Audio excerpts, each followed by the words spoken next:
The final part of our project is the two HTML files. The first one is the Graph.html file that will display the graph for the temperature, pressure, air quality, and light intensity. And the Detail.ejs will display the saved sensor data that we will query from the database. So if we select to show the saved sensor data between the last 1 and 5 hours, this HTML file will be used to display that data. We will start with our normal HTML tag. I am assuming that you already know how to write HTML. This video is not really about building HTML. We decide to put some inline CSS. You can also choose to create a CSS file and put it there. It doesn't really matter. But more importantly, we scroll down and we add socket.io. Now we come here and this is where we define the header for the website. That is the IoT home automation project. Now we scroll down further and our dashboard starts right here. We can remove this space. But at this point, we define the 4 containers that displays the sensors in 4 different colors. So this container is showing the temperature. This is showing the pressure. We have the air quality right here. And the last container is showing light intensity control. By the way, this template that we are using is from W3CSS template. Their HTML template is very simple to use. Now we scroll down here. We can see the graphical display of the connected device. This is the HTML file that will be used to display the graph of each sensor. As we showed in the demo, every sensor has its own graphical display. So as we are sending the values from the server into the front end, every value that is received will be displayed in the graph, and also it will be shown in the part that represents the value. Now this script is for displaying the graph. So we first define values for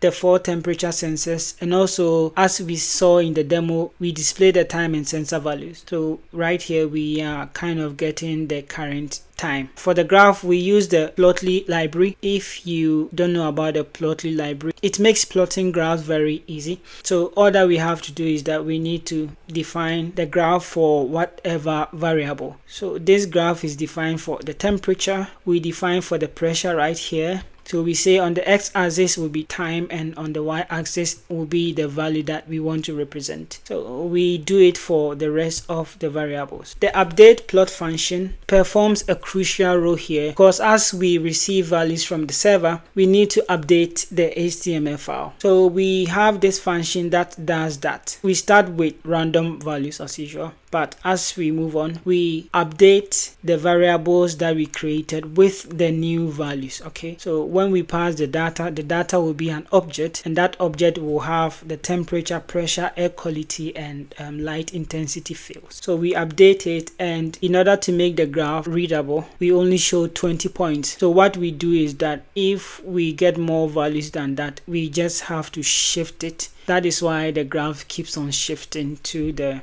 left. So after doing that, we will update each point individually. Okay, so we already have the name of the graph, then we will update it with the new value, and we do it for all the 4 sensors. That was the script for updating the plot. Now I have a script here for receiving values from the back end. Now we are using socket.io. First, we need to declare an object for the socket.io, and these are the 4 variables that we will be dealing with. That is the state of the sensor. Now the first function we've declared here is the function to handle the checkbox change. As we saw in the demo, we can choose to switch on or off a particular sensor. So we use this function to deal with that, and whenever a click happens, we emit the sensor values and also the sensor data, and it will be received at the back end via the socket.io. Now right here you can see we are just adding event listener, so that we can change the value of which checkbox was clicked or selected.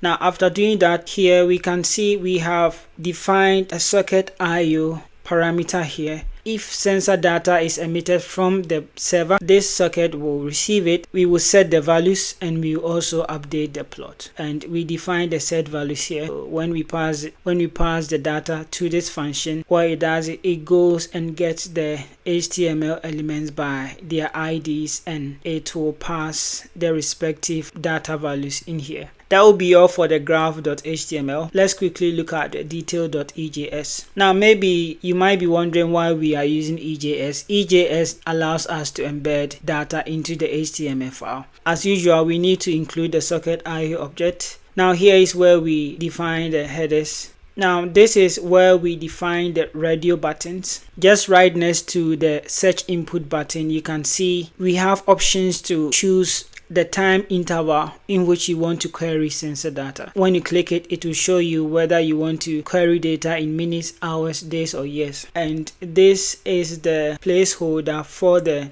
time range in which we want to query the data, and we have defined the button here. The rest are simple HTML file. Now this is where we use our EJS. So the values that we will receive, we can pass to this HTML file. Obviously it's an object that contains the timestamp that we recorded. It contains the temperature, pressure, and air quality. We will open the tags. Because we are dealing with tables, we have the row here and we have the table data. So we pass them here, and that will be pretty much the HTML file. But when we scroll down here, so here in the Detail.ejs, we define socket IO object. The server will emit on this name, so the socket IO is waiting on this. So when it catches it, it will pass the database to this function, right? Add sensor content, and this function obviously is going to update the HTML file. So the function add sensor content, first it receives data from the back end and it creates a new HTML element and call it tBody, right? So that is a table body, and it gives it an ID here, and because it is an array, we query from the database, so it contains a couple of data. It will loop through each of them. First it creates a TD element for each, and it will append the elements to the TD elements, and it will then append it to the table row element. After that, very simple, it appends the TR to the table body. That should be all. When we scroll up a little bit, we also define a function for the search button. So after you have typed the type range in which you want to query the sensor data, this is how we are dealing with it. First, we get the input of the time range you have typed, right? So if you type 1,5, so we are splitting it into two. So first we get the time start and the time end. After doing that, we combine it into an object and we will pass this to the back end. When we took a look at the back end code, the socket.on is also waiting on this. When it gets it, it goes to the database and it will fetch the data according to the time start and the time end. Basically, that is the end of the two HTML files. They are very easy files, and this brings us to the end of the IoT project. I hope you had fun and I hope you learned something. I am working on an SCM32 free autos project. It's really going to be a solid project. I'm also working on building embedded firmware from scratch. No IDE, only using command line tools and working on the terminal. See you.